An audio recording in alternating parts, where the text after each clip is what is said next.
जंगल में बहुत तेज बारिश हो रही थी। सभी पक्षी अपने अपने घरों में बंद थे। कोई अपने घर से बाहर नहीं जा रहा था, क्योंकि जंगल में जालिम चील जो रहने आ गई थी। उस चील का नाम बिजली चील था और उसे बारिश बहुत पसंद थी। बारिश के मौसम में वो चील कभी किसी जंगल जाती तो कभी किसी जंगल। इस बार वो सुंदरवन नाम के जंगल में आ गई थी। भूख लगी है, लेकिन कोई पक्षी अपने घर से निकल नहीं रहा। खैर, आकर तो निकलेंगे। ये बिजली चील किसी को नहीं छोड़ेगी। बिजली चील हर उस जंगल में जाती जिस जंगल में बारिश हो रही होती, और जब बारिश का मौसम खत्म होता और बारिशें बंद हो जाती तो वो चील वो जंगल छोड़कर किसी और जंगल में चली जाती। दूसरी ओर रानो चिड़िया का घर बहुत मजबूत था और उसके पास खाने को भोजन भी था, मगर जंगल के बाकी पक्षियों के पास तो भोजन खत्म हो गया था। मेरे पास तो भोजन है, लेकिन न जाने बाकी सबके पास है या नहीं। मम्मा, बाकियों ने ज्यादा भोजन इकट्ठा नहीं किया था क्या? आपने तो बहुत भोजन इकट्ठा किया था। बेटा, बाकी पक्षियों ने ज्यादा भोजन इसीलिए इकट्ठा नहीं किया क्योंकि उनको पता नहीं था कि बारिश इतने समय रहेगी और बिजली चील भी हमारे जंगल में आ जाएगी।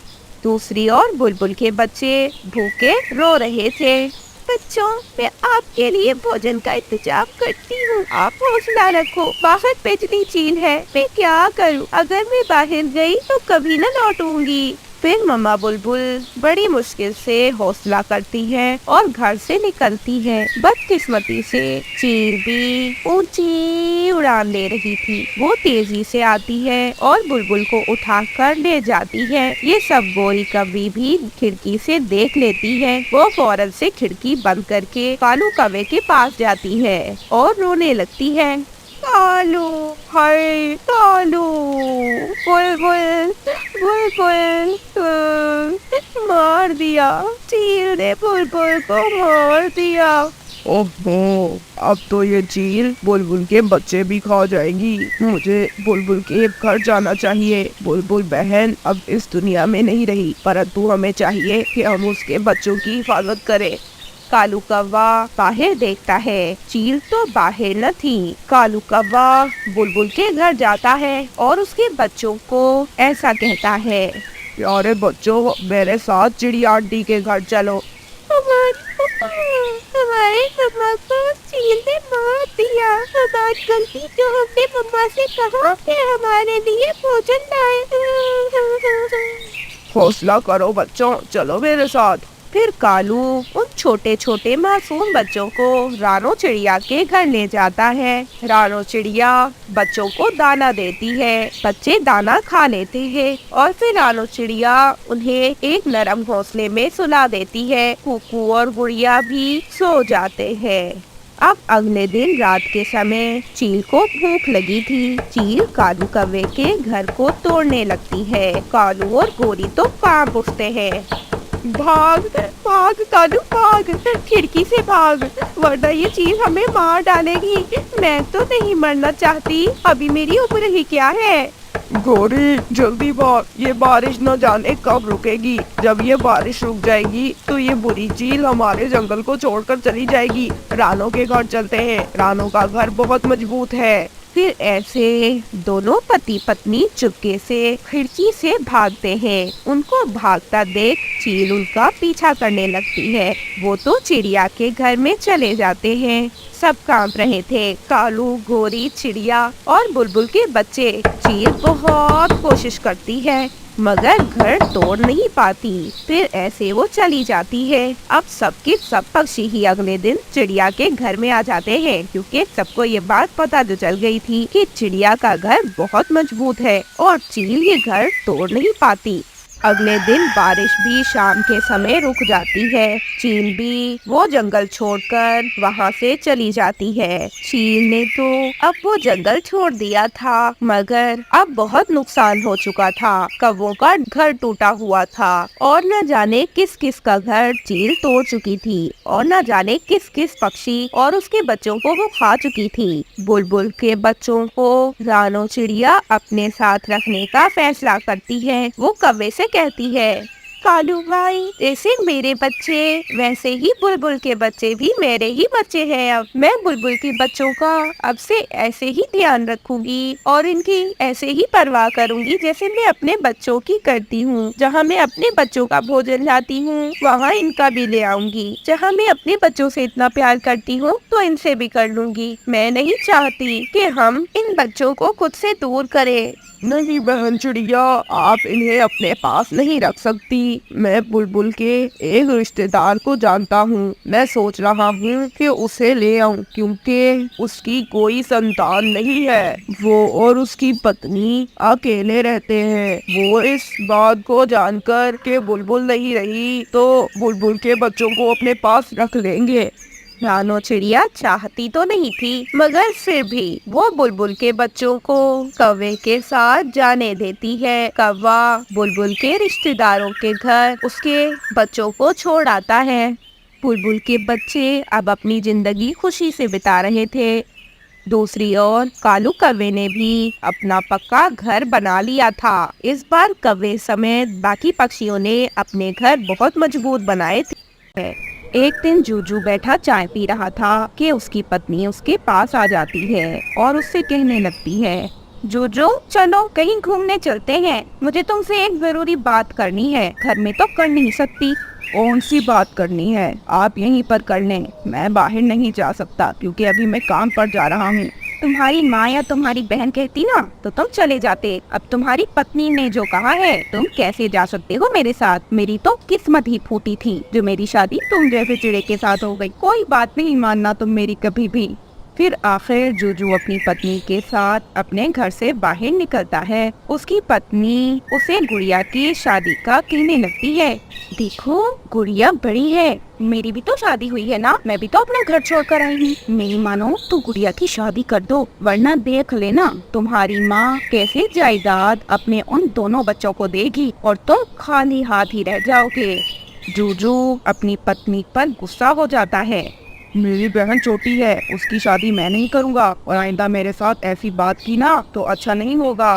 और फिर ऐसे कुछ दिन गुजर जाते हैं। अब एक दिन बहू चिड़िया अपना सारा सामान लेकर घर से जाने लगती है। उसका पति उसे रोकने की कोशिश करता है, मगर वो तो बस गुड़िया की शादी ही करवाना चाहती थी। आखिरकार उसका पति गुड़िया की शादी एक चिड़े से करवाने पर राजी हो जाता है।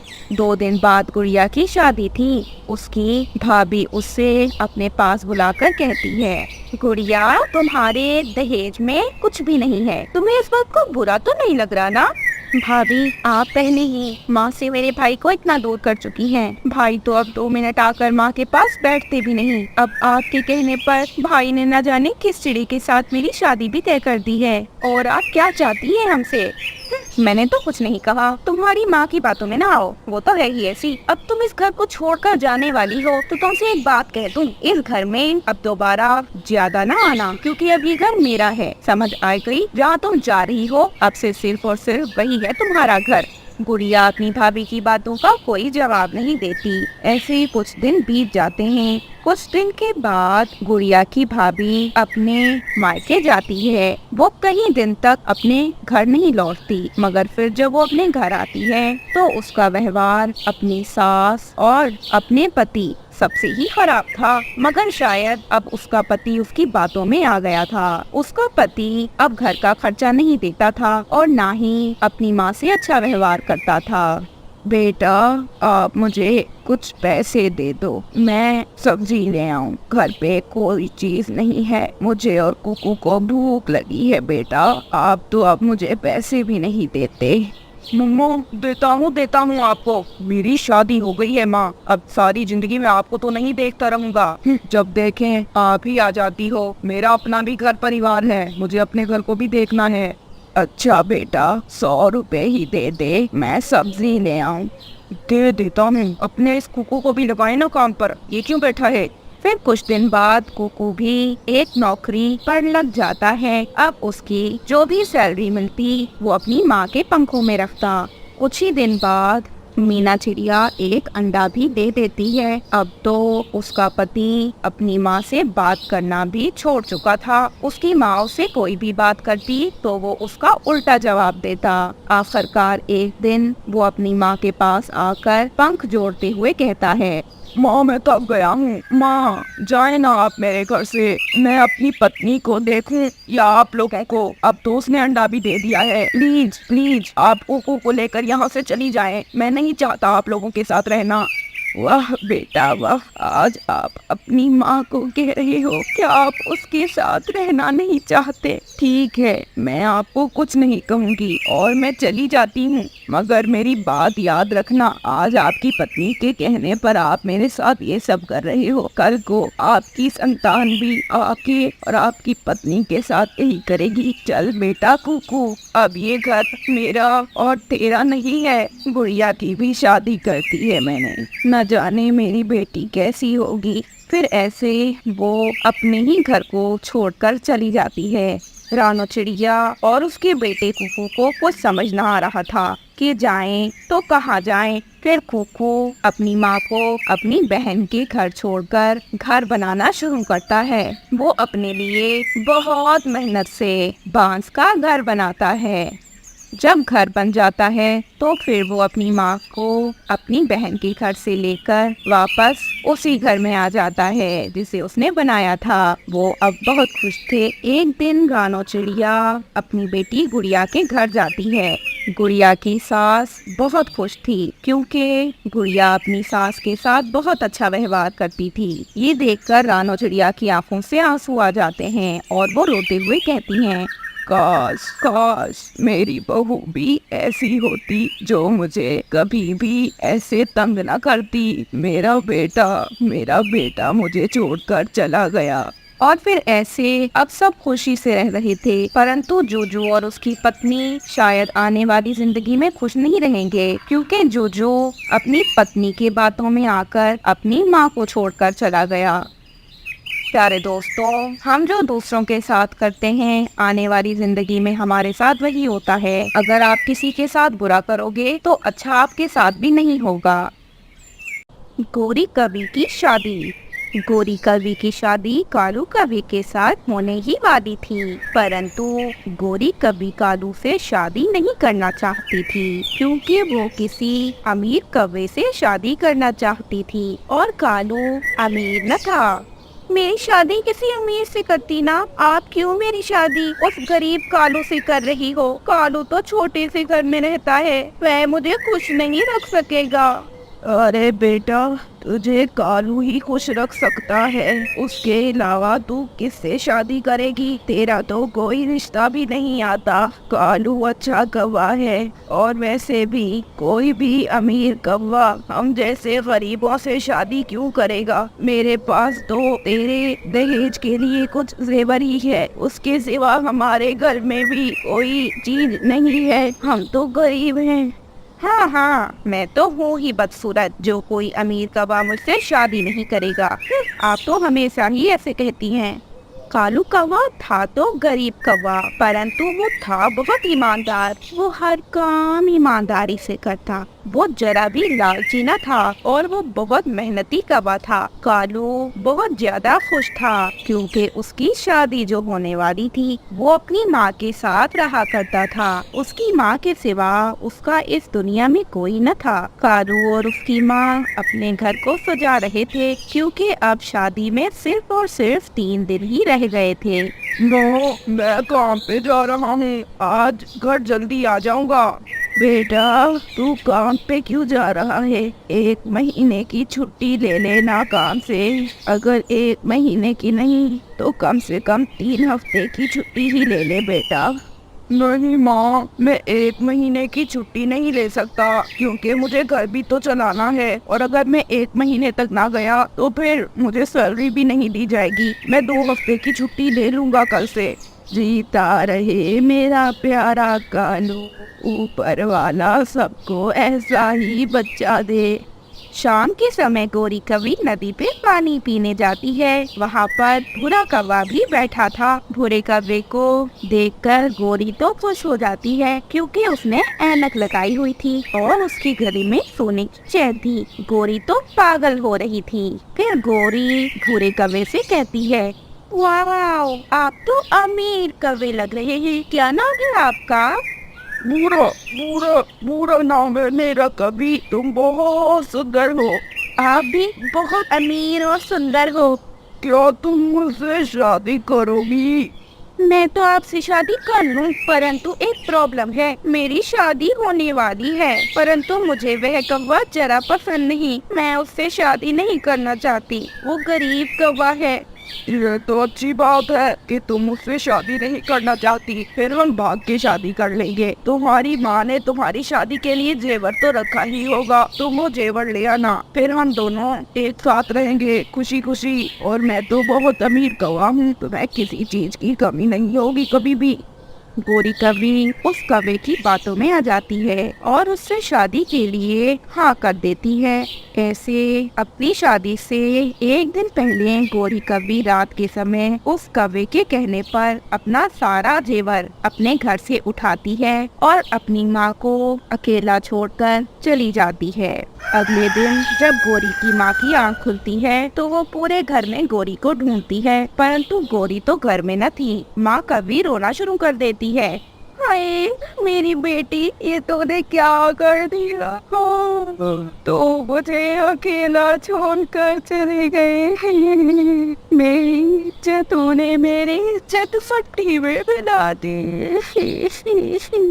बारात भी आ जाती है। सब गौरी कवि का पूछ रहे थे। गौरी की माँ तो बहुत ज्यादा रो रही थी। फिर रोते रोते वो कहती हैं, मुझे माफ कर दे बेटा कालू, मगर गौरी मेरी इज्जत की परवाह किए बिना ही चली गई और चली गई। और फिर ऐसे बारात वापस चली जाती है। दूसरी ओर गौरी कवि जब सोई हुई थी तो उसका वह पति जो कि अमीर बनने का नाटक कर रहा था, वो उसके सारे गहने उठाता है और फिर वहाँ से चला जाता है। जब गौरी कवि उठती है तो वह अपने पति और गहनों को ना देखकर समझ जाती है कि उसे चूना लगा है। ये मुझसे क्या हो गया? मैंने अपनी और अपनी माँ की इतनी बेइज्जती करवाई और जिसके लिए करवाई वो भी मुझे छोड़कर चला गया।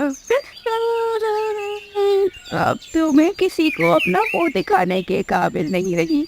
मैं किससे मदद मांगू? मैं कहाँ जाऊँ? गौरी को अब समझ ना आ रहा था कि वो जाए तो किसके घर जाए। फिर गौरी कवि हिम्मत करके रानो चिड़िया के घर जाती है। रानो चिड़िया उसकी सारी बात सुनती है। गौरी, तुमने बहुत गलत किया, परंतु अब जो हो गया सो हो गया। तुम चलो। रानो चिड़िया गौरी को उसके घर ले जाती है। पहले तो गौरी की माँ उससे बात तक न कर रही थी, परंतु फिर रानो उन्हें समझाने लगती है, देखिए आंटी जी, मैं मानती हूँ कि गौरी से बहुत बड़ी गलती हुई, परंतु अगर सुबह का भूला शाम को घर आ जाए तो उसे भूला नहीं कहते। आप इसे माफ कर दें, इसे अपने किए पर पछतावा है। गौरी भी बहुत रो रही थी। उसकी माँ अपनी बेटी की तरफ देखती है और उसे फौरन से गले से लगा लेती है। फिर ऐसे रानो चिड़िया कालू के घर जाती है और कालू को सारी बात बता देती है जो गौरी ने रानो को बताई थी। बहन चिड़िया, मैं तो अभी वो सब बोलने को राजी हूँ। कालू की माँ को भी कोई एतराज न था। फिर ऐसे धूमधाम से गौरी कवि की शादी कालू कवि के साथ हो जाती है।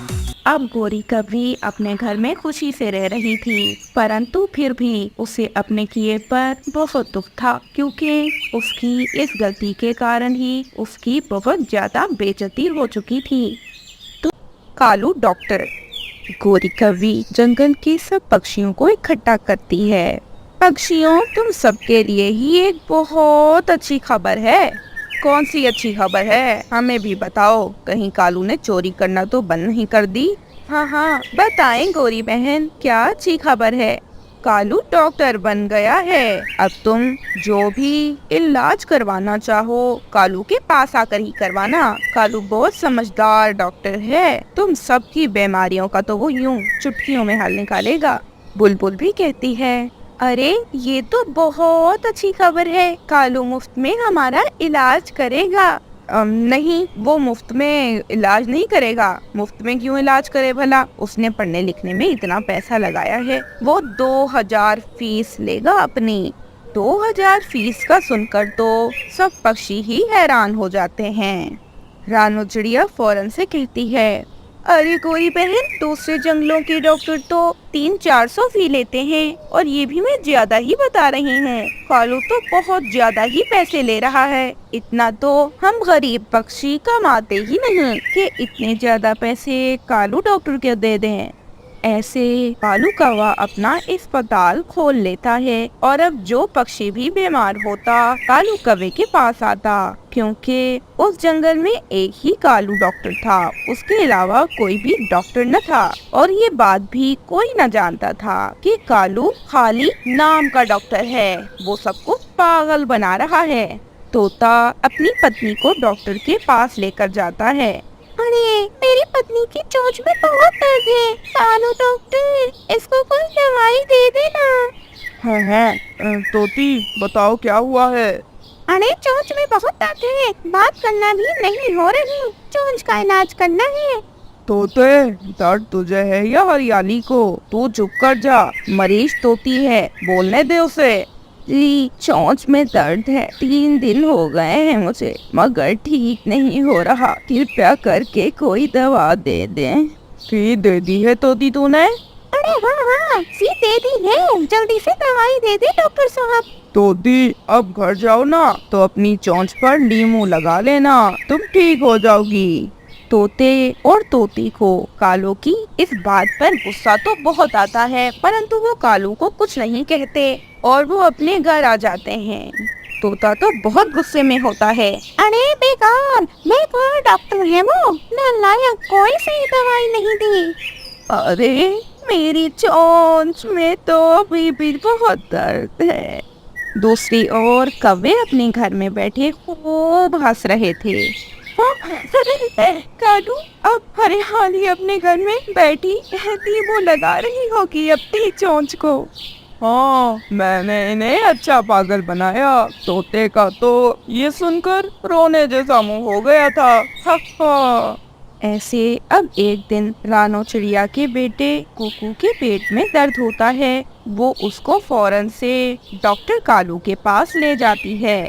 कुकू की कल रात से तबीयत बहुत खराब है। पक्षी अब तसल्ली देने आया करते। रानो चिड़िया एक दिन तोते से कहती है, अरे तोती बहन, मेरे मासूम बच्चे ने क्या बिगाड़ा था उन काले कौवों का, जो उन्होंने मेरे बेटे को गलत दवा दे दी और उसे मार दिया।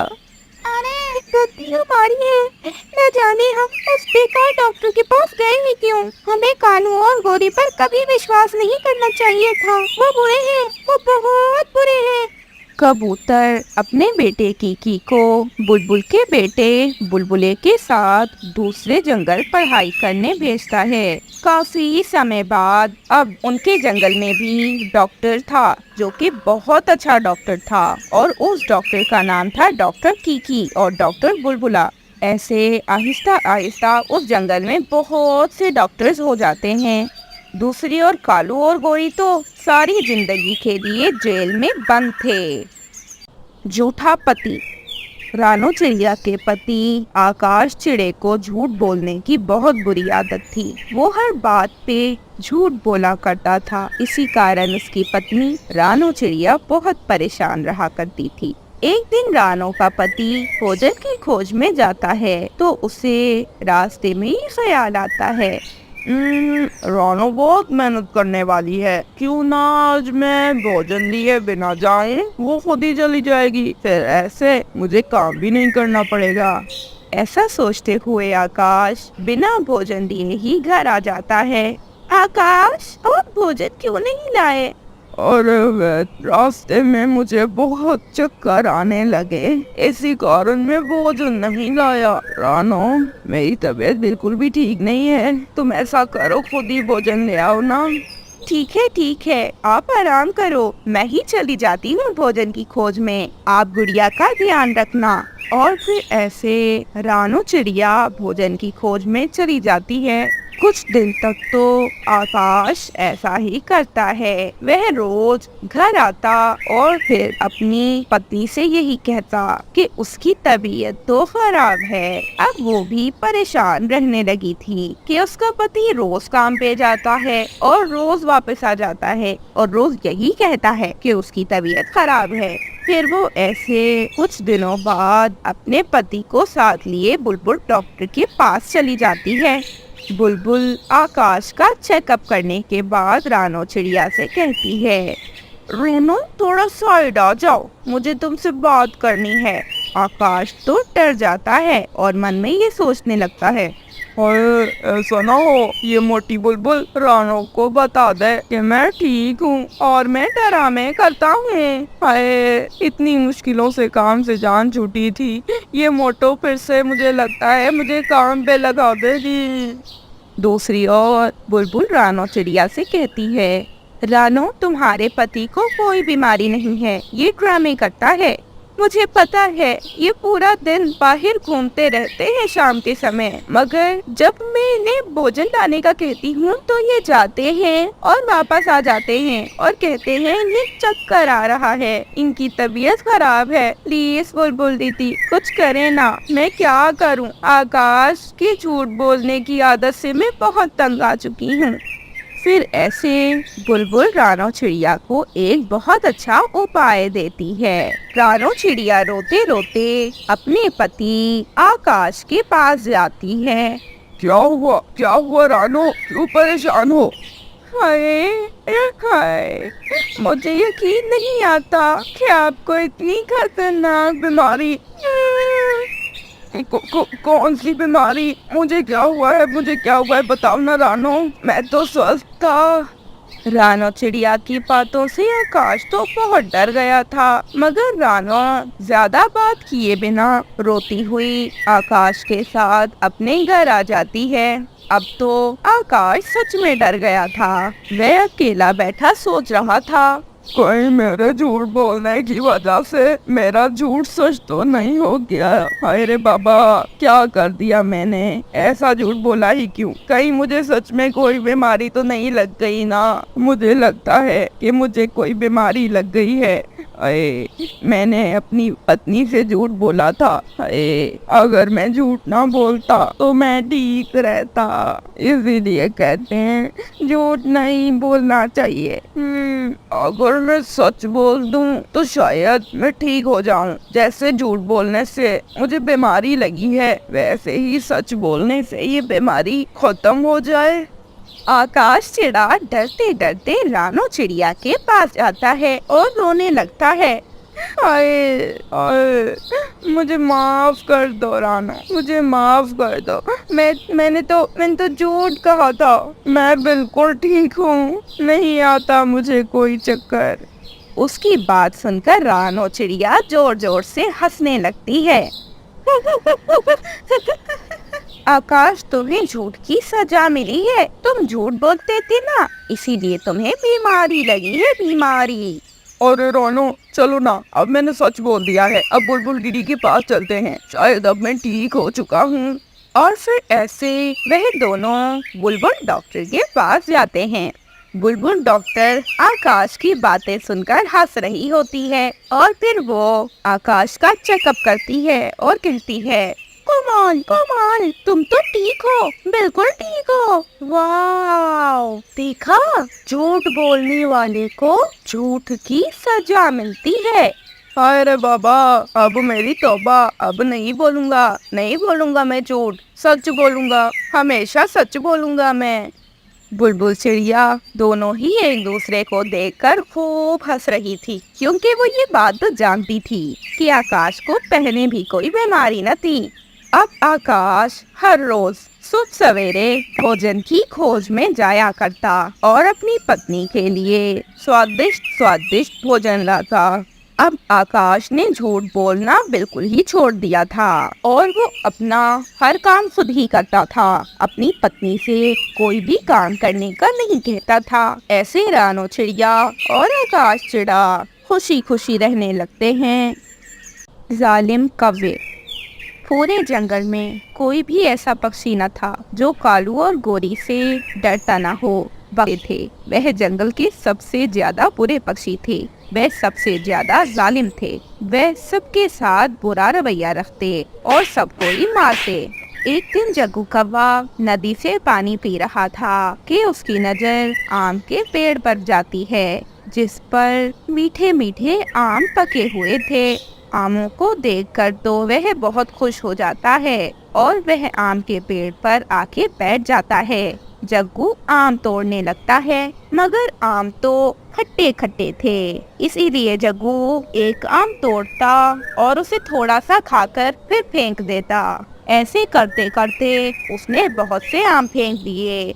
इतने में वहाँ से चिड़िया का बेटा और बुलबुल का बेटा गुजर रहे थे। वह भी वहीं आ जाते हैं। रानो चिड़िया का बेटा जग्गू कौवे से कहता है, अरे जग्गू दोस्त, ऐसा न करो, आप जाया कर रहे हो, आप इन्हें क्यों फेंक रहे हो? मेरी मर्जी। बदतमीज, तेरी इतनी हिम्मत, मेरे सामने ज्यादा चोंच चलाता है। रुक जा, मैं अपने माता पिता को बुला के लाता हूँ, वही तेरा भर्ता बनाएंगे और तुझे मार मार कर ये सिखाएंगे कि जग्गू के मामले में अपनी टांग नहीं अड़ाते। और बुलबुला तुरंत से अपने अपने घर चले जाते हैं। जग्गू अपना काम जारी रखता है। वह तो ऐसे ही आम फेंक रहा था कि इतने में कबूतर ये सब देख लेता है कि जग्गू आम फेंक रहा है। कबूतर आता है और जग्गू को एक जोरदार चांटा लगा देता है। बदतमीज, तुम आम क्यों जाया कर रहे हो? पहले ही जंगल में ज्यादा भोजन नहीं है, ऊपर से तुम जैसे शरारती बच्चे। बताऊंगा, मैं अपने माता पिता को बताऊंगा। मुझे मारा। चिड़िया के बेटे ने ही मुझे मार पड़वाई है। वही थोड़ी देर पहले आया था, उसने ही लगाई होगी शिकायत मेरी तुम्हें गंदे। जग्गू कौवा भागा भागा अपने घर जाता है और जोर जोर से रोने लगता है। मारा, बहुत जोर से मारा, मुझे उसने बहुत जोर से मारा। किसने मारा बच्चा? किसने मारा मेरे जग्गू को? कबूतर चाचा ने कुकू के कहने पर मुझे बहुत मारा। मम्मा, मैं आम खा रहा था कि कबूतर चाचा ने कुकू के कहने पर मुझे चांटा लगाया। कालू, देख रहे हो ना, तेरे बेटे को कैसा रुलाया है उस चिड़िया के बच्चे ने। उस पिद्दी सी चिड़िया से तो तू डरता है, तभी तो कुछ नहीं कर रहा। आज उसके बेटे ने तेरे बेटे को चांटा पड़वा दिया, लेकिन तू अब भी कैसे मुंह देख रहा है? मैं नहीं छोड़ूंगा। मैं अब उस बदतमीज चिड़िया के बच्चे को, मेरे बेटे को थप्पड़ मरवाने की जुर्म में बहुत बुरी सजा दूंगा। कालू कौवा गुस्से में चिड़िया के घर की ओर जाता है। वह दरवाजे को लाते मारने लगता है। चिड़िया दरवाजा खोलती है। वह चिड़िया को धक्का देता है